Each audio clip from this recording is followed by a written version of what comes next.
Ooh, yeah, yeah. They say it's alright. They say it's alright. Say it's alright. Have a good time. Cause it's alright. Whoa, it's alright. Now we gonna move it slow. Hello and welcome to Chor Leoni Inside. My name is Erick Light. I'm the Artistic Director of Chor Leoni Men's Choir in Vancouver, British Columbia. And we are so glad to be back with you at our time here on Wednesday nights. It's become a bit of a tradition for us, and we've had a little bit of time away, and we're just glad to be back.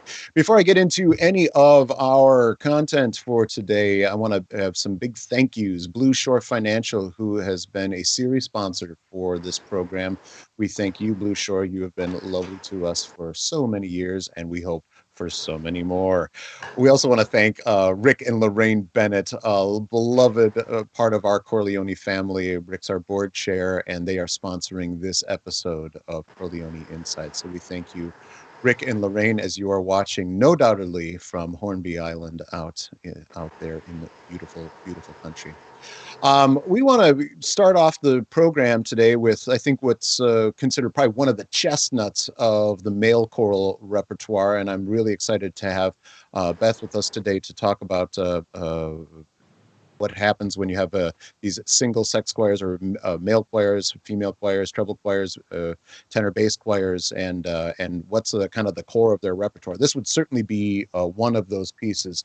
It's a setting of the last words of David from I believe it's book of 2 Samuel in the Bible, and it says King David is dying, and these are his final words, and they're set to music by the amazing Randall Thompson. This is a piece that it's a text in particular that is an admonishment to our leaders, to our political leaders. And we've actually, as Chor Leoni, changed a few of the pronouns from the biblical verse of this. So instead of he that ruleth over all must be just, we say they that ruleth. And we wanted this to be a bit of our hope and our prayer, as a lot of us are relying upon our leaders in our various levels of government.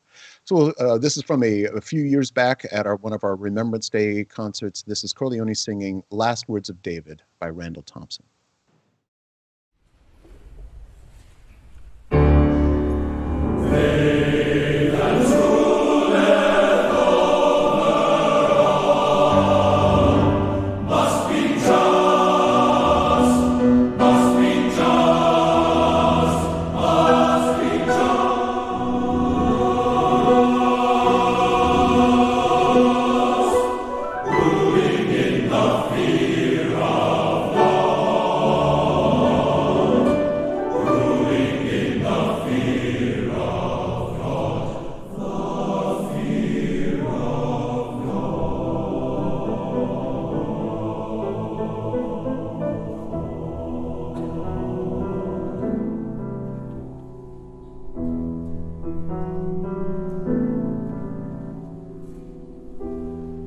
They shall be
I've said it once and I'll say it again. Nobody, but nobody, knows how to write an Alleluia like Randall Thompson. That was the last words of David, sung by Chor Leoni and set by Randall Thompson. Just a wonderful piece, and I think a timely message right now in all of our lives. I want to bring into the conversation here somebody that I'm just really enthusiastic to share her music and her work, as well as a little bit of her perspective. Which please welcome to the show, Dr. Beth Willer. Hello, Beth. Hi, Eric. Thanks for having me. Oh, it's really great to have you here. This is I'm super excited. Beth is the artistic director of Lorelei Ensemble, whose work we're going to talk a bit about and feature here. But I love when we can have a men's choir and women's choir coming together. We should collaborate at some time. But maybe not today. Could you tell us a little bit about yourself, your own musical background? How did you get to the art? Yeah, I grew up in South Dakota. I grew up in the Lutheran church and singing all the way through high school. I went to Luther College in Decorah, Iowa, and thought I was going to spend my whole life in the Midwest. I started teaching in Eau Claire, Wisconsin. And then I found my way to Boston to study with Ann Howard Jones at Boston University, and there goes 10 very important years of my life doing music there. It was hard for me to leave. I most recently have been at Bucknell University and doing the choirs here, and I'm about to move to Baltimore, and I have a new job as director of choral studies at Peabody Conservatory. Oh, what a fantastic place to be! Congratulations. What choirs will you have there when there are choirs? Yeah, there are two choirs. Right. It's a difficult time to think about, Sorry, this is touchy. Like. You can just tell me to shut up. No, but we're restructuring. There's going to be at least a couple of new ensembles. Select chamber ensemble. It's going to break into octets. We're going to really focus on some one and apart work, and then a big group that's going to do more of the symphonic repertoire. So that's at least how we'll start. Hopefully, we'll expand. And new graduate conducting program about 2 years down the road.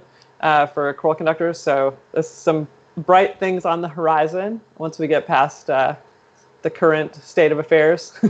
And it will come. We gotta trust. When you were at in Boston, that is where you founded Lorelei. And can you just give us a sort of the Reader's Digest version of how that group came into being and where you see your mission, your purposes in both your musical world and kind of the larger one? Yeah, I was a brand new master's student at Boston University. I'd been assigned to conduct the women's chorus there, and my then someone I just met, but now my very dear friend, Mary Montgomery Copel, handed me a packet of music and said, "Do you think you could do this with the BU Women's Chorus?" And I thought, I think this music might be a little too difficult, but let's put a group together. And I had also learned about some Monteverdi canzonetti that I thought needed to be sung, and we put together a concert, and that was the start of it. And about 4 years later, we were self-producing our own concerts and on the road all the time, and really became a mainstay in the vocal world in Boston and the U.S. It's fantastic, and you've got representation now and are touring, and it's been so wonderful watching the growth of this group and a whole new batch of literature that even choir nerds like me don't know about, including the first song that I want to play, Little Rose. Can you set this up for everyone? Yeah, this is a piece that we commissioned by Sean Kirshner. It's actually one movement of a set, and this is part of a concert entitled Witness, and we were really thinking about sort of our work as communities, and I think it's an incredible text for right now. Thinking about our work as communities, but also our acknowledgement of the importance of every single human life, and it's text by Sean. And it's one and apart, incredible 9-voice writing that we premiered, I think, in 2017. And we hear some other songs drifting in and out of this as well, yes? Right. There are a couple of tunes you won't necessarily hear text. Actually, there are texts. There's a Balm in Gilead, I believe, right? Yeah. And this begins right away at the beginning, just humming. And then you hear snippets of that text being sort of sprinkled throughout with text by Sean as sort of the front and center part of the repertoire, part of the music. Well, it's fantastic. Well, let's take a listen to This is Little Rose by Sean Kirchner.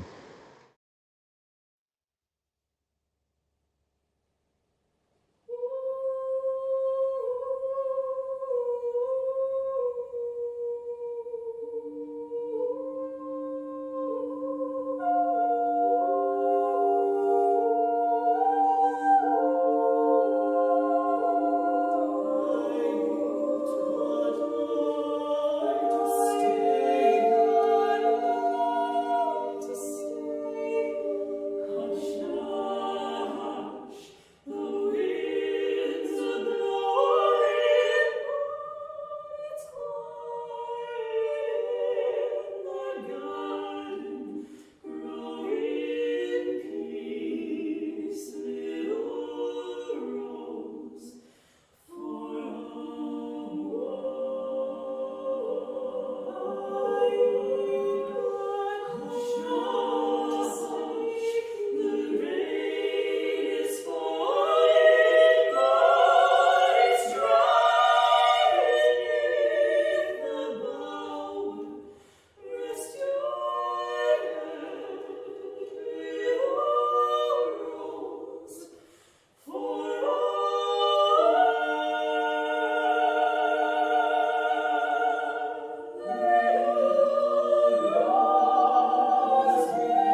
Little Rose, Sean Kershaw. That's just lovely, Beth. Thank you.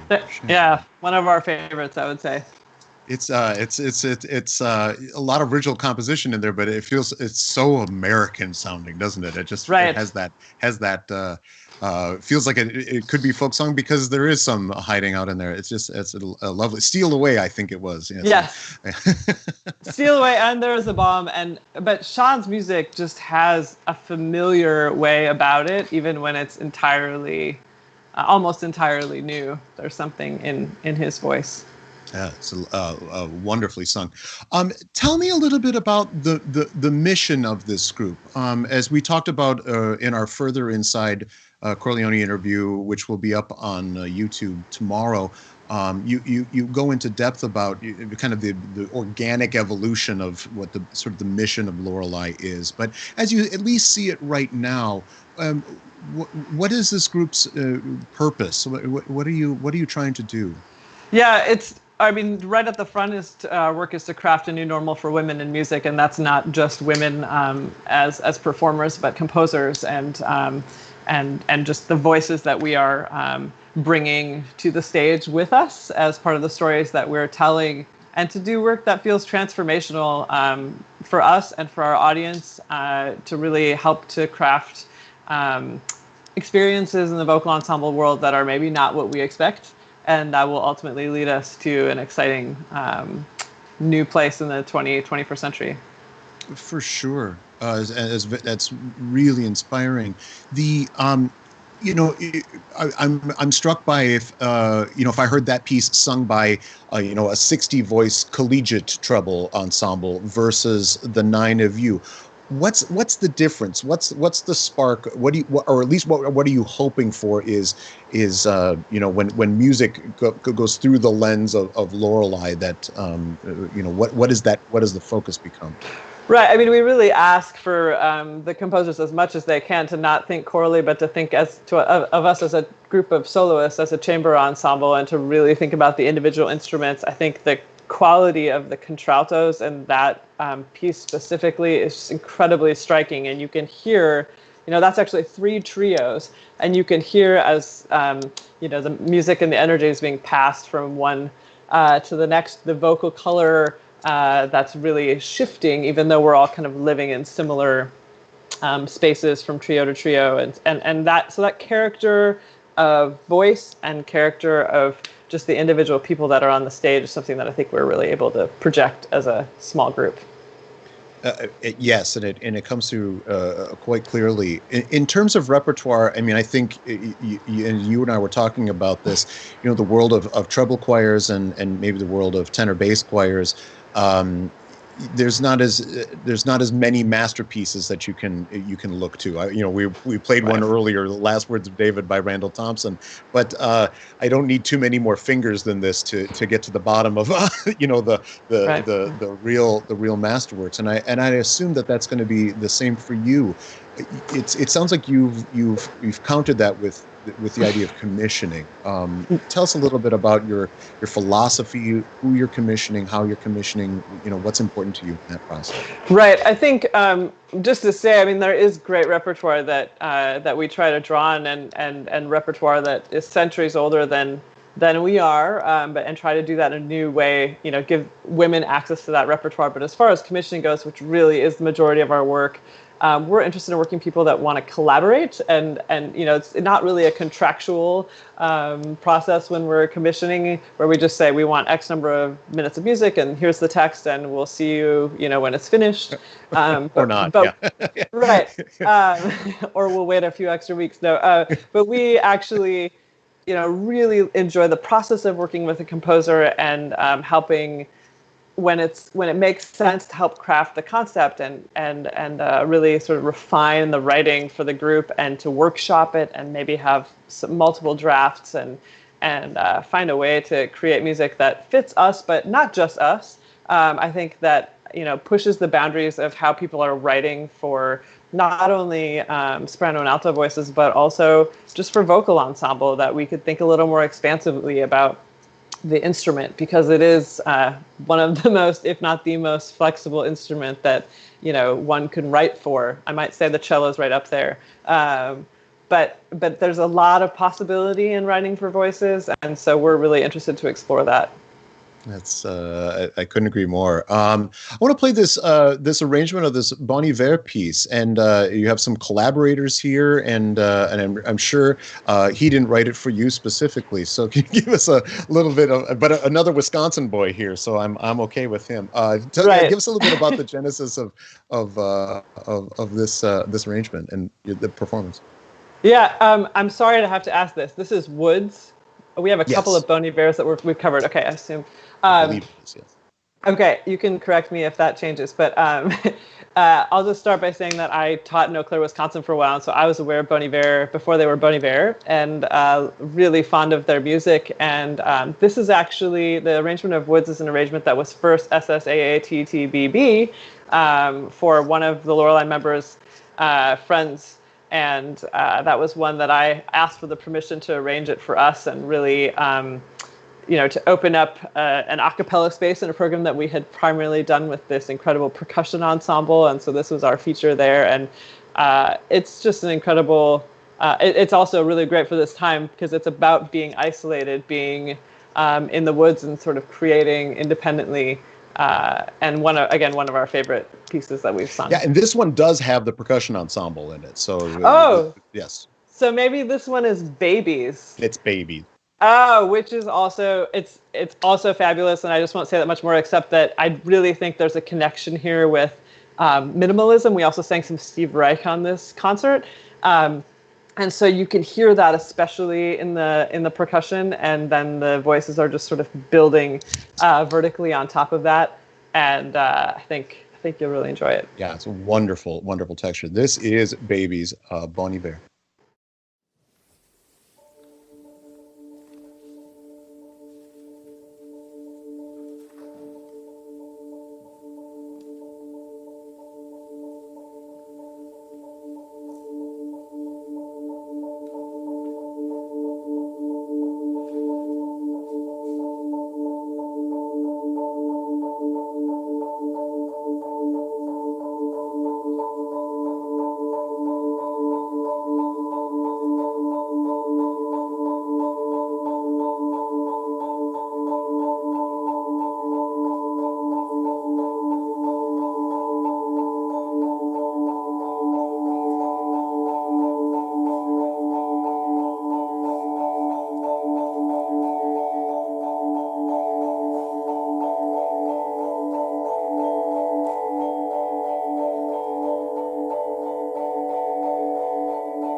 Lorelei singing "Babies" by Bon Iver. It's just a fabulous arrangement, and boy, you could hear how that would fit into a Steve Reich concert, right?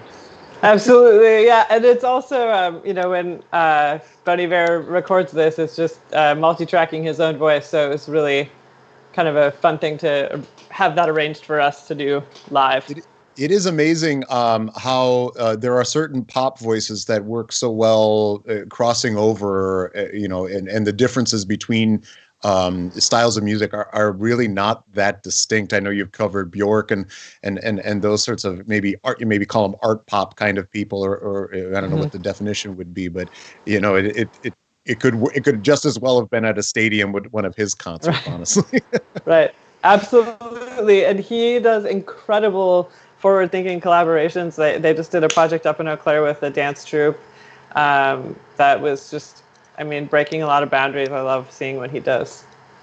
I want to actually, well, I'll get into this first since you segued into it. I want to talk about, I know this might be a little bit difficult to mention, but I know you had a lot of really amazing projects coming up, and a lot of forward thinking going on in the group. Can you talk about any of those things that are still on your horizon, if not the immediate, but the far off? Yeah, the projects we have in the works right now are absolutely thrilling. We are working on a new piece for Lorelei with symphony orchestra by Julia Wolf to celebrate the anniversary of women's suffrage. That's coming up in 2020 here, and we're planning to sing with, at some point, 5 different orchestras across the country. So hopefully one in San Francisco, close to Vancouver, and Chicago, Boston, and Nashville, and DC. So that's one really big project. We're about to release an album on June 19th of David Lang, and I think we're going to talk about him in a little bit. So, and we've just been, we've got some really forward-thinking things happening in the coming seasons, collaborating with a dance company and collaborating with a trio of instrumental composer performers from different ensembles. So really, leaning hard into creating some new programs that push the boundaries. It feels good to talk about those things, right? Yeah. I mean, yeah, I can hear, you have a similar tone of when I'm thinking about Right. those things. But you do have an album coming out very soon here, and tell us what's good. First of all, what's going to be on that album? Yeah. So this is the premiere recording of the 8-voice version of David Lang's Love Fail, which he originally wrote a 4-voice version for Anonymous 4. And he wrote a new version for us in 2016. And this is a multi-movement, full concert-length piece that's really telling the story of Tristan and Isolde, but in typical David Lang style. He's taken texts from across centuries, and some of those texts he's rewritten in his own words. He's got a poetry of Lydia Davis, and it's just super powerful. And we're really proud of this album. It's going to come out on June 19th on the Cantaloupe label, and we have a virtual release party on June 18th if anybody wants to join us for that. We're going to have some love potion cocktails to celebrate. Number 9? Yeah. And we have a movement of a live performance of you doing this, and this is "I Live in Pain." Can you give us maybe a little bit deeper background into this text, or maybe how it fits into the overall work? Yeah, so this is one of those examples where David takes an older text and he puts it into English in sort of a vernacular that feels really familiar and contemporary to us. And these are words of Comtesse de Dia, who was the earliest female troubadour, or troubadouriste, as we would have referred to her. And it's a really just it's one of the strongest pieces, I think, and probably one of the most well known. It existed as a 3-voice version first, and then in this version, it's a 4-voice on the album, and it's super powerful and has a lot of like gut energy in it. So I hope you'll enjoy it. It's the whole work is just fantastic, and it'll be super exciting to hear this in your voices in this new way. This is "I Live in Pain" from Love Fail, David Lang.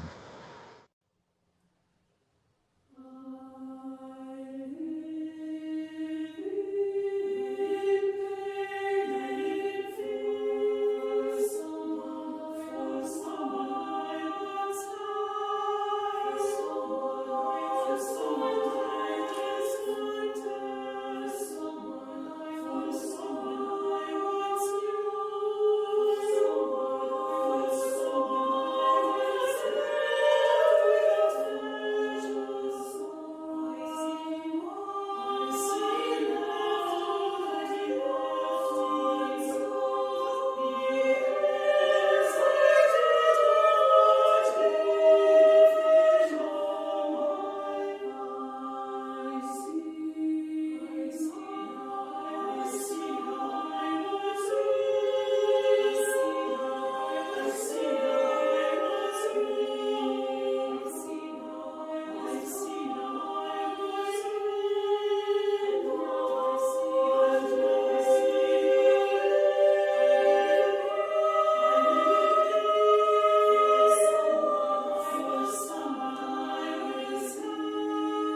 I Live in Pain by David Lang, sung by Lorelei, Beth Willer, their artistic director. That's just gorgeous.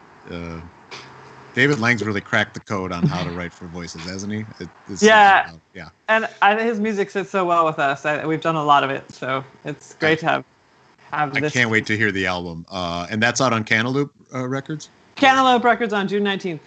Fantastic. I will be picking up. I won't pick up a copy. I'll probably download something. Okay. I want to bring into the conversation here our technical advisor and director and producer, Phil Jack. Oh, Phil. Oh, hey there. How are you? Just want to see if there's any questions or comments from the folks listening. I did have an interesting question from Heather Soderling. Obviously, you do a lot of, you're a real driving force in commissioning, but when you do find existing repertoire for Lorelei, what is it that draws you to certain pieces? Yeah, it's a great question. I'm definitely interested in pieces that are going to, move in a different direction in terms of text. They're going to feel unexpected and are going to feel powerful to for the women to sing. And I'm very interested in music that's going to have thrilling texture and sort of expansion of the voices and really take advantage of the whole instrumentation, if you will, of the group. So there's an amount of rep that does that's out there. And then of course there's a lot of new things that we can do when we're commissioning as well. And I'll just say also, on the early side of things, there's so much sophisticated repertoire in the medieval period that would have never been sung by women, and having an opportunity to perform some of that has been very exciting for the group. I love the fact that I got to work with the group Trio Medieval a couple times, and they were kind of on the front of championing singing this repertoire in women's voices, and it's honestly just a revelation for the ears and for the soul. Yeah, that's fantastic. Yeah. Do you have any favorites of that old stuff? I mean, I would point folks towards our Impermanence album. The Du Fai Cantilena motets that we did are just absolutely stunning and inventive in their chromaticism and their textures, and specifically of those O Proles Hispaniae, I think is just awesome. I'm so glad that we had an opportunity to sing it. And of course, Perotan Quadrupla we've done, which is thrilling and something that I never thought I'd be able to do as a female alto. So that's some of the rep we've dug into. Of course, there's so much more that can really work well with women's voices. Oh, and it's just an absolute joy to hear it. I want to thank you for being with us, for the work that you're doing. I wish you all the continued success in your changes of your life and in all the things that you're doing. It's a brave new world out there, and I'm just glad that there's folks like you fighting the good fight. And my best to everybody that's out there fighting that fight right now too. I know it's hard, but we are going to come out of this transformed, and I think it's going to be a positive thing. Yeah. Thank you. And before you go, I want to introduce the last piece that we're going to play for the evening. This will be from Chor Leoni, so just a little bit lower in pitch. And this is a work that we commissioned from Erick Eschenwalds, the Latvian composer, and is on our Wandering Heart album. The text of it comes from none other than Leonard Cohen. So talking about pop people making their way into the classical world. And I picked playing this piece today because I feel Leonard Cohen wrote this text when he was about 24 years old. I think it's called a 12 o'clock chant. And I think the interpretation of this poem could go many, many, many different ways. And sometimes you hear the same piece of poetry or the same piece of music in a different context, and you hear it all differently. And the last couple of weeks have been that for me. I think one way to look at what Leonard Cohen has written here is this 12 o'clock chant is trying to find some healing and some soothing directly from the things that are inflicting pain into the world. And in that spirit, we want to share a live performance of Chor Leoni singing 12 o'clock chant, text by Leonard Cohen, music by Erick Eschenwalds.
12 o'clock chant. Music by Erick Sessionvalds. Text by Leonard Cohen. Singing by Chor Leoni. I want to thank you so much for joining us today.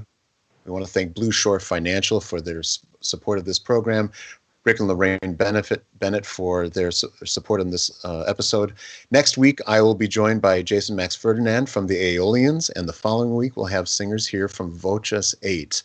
And then we're going to take a little bit of a summer break. So we thank you so much for your continued support of choral music, choral music that's going on all over the world, keeping beauty alive at a time where it really needs it. Thank you so much, and we'll see you next week. Ooh, yeah, yeah. They say it's all right. They say it's all right. Say it's all right. Have a good time. 'Cause it's all right. Whoa, it's all right. Now we gonna move it slow. Up in the lights low. When you move it slow, it feels like a moan. 'Cause it's all right. Whoa, it's all right. And now listen to the beat. And kind of tap your feet. Yeah. You got soul. Everybody knows that it's all right. Whoa, it's all right. When you wake up early in the morning, feeling sad like so many of us do. Oh, my little soul, make life your goal. And surely something's gotta come to you, and you gotta say it's all right. They say it's all right. Say it's all right. Have a good time. 'Cause it's all right. Whoa, it's all right. Everybody clap your hands. Give yourself a chance.